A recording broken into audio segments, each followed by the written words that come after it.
Hey, welcome to your morning manna.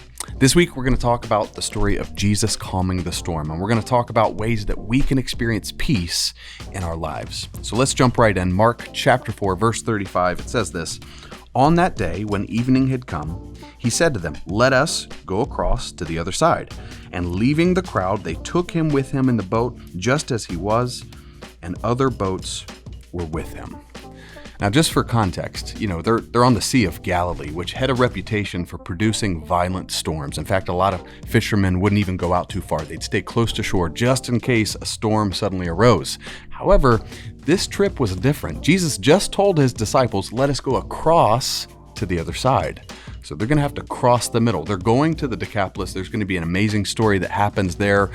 But in order to get there, they're going to have to sail across the middle of the sea.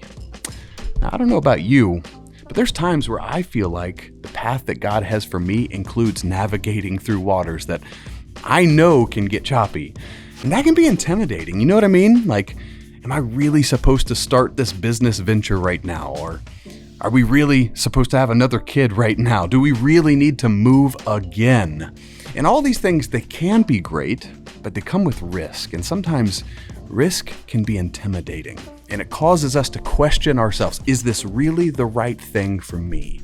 But the truth is, we're asking the wrong question. What we should be asking is, God, are you in this?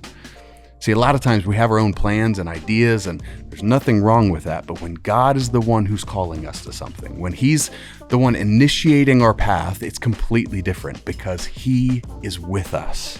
Otherwise, we're just trying to force something to happen on our own, and that only produces more chaos and frustration. But I want you to notice, in our story, Jesus is the one who called the disciples to cross the middle of the sea.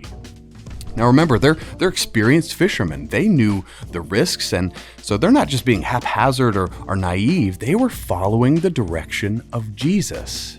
And because of that, Jesus was with them. And that makes all the difference. In fact, we'll see later on that their story may have ended much differently had Jesus not been with them. So I got to ask you, are you in a spot like this right now? Are you wondering if the next move for you is the right move? If so, seek God and ask him, God, are you in this? Listen, if we want to live with more peace in our lives, it always starts with orienting our hearts and our plans toward God. I love you, Manna Church. Join me tomorrow as we continue the story and look at ways that we can experience more peace.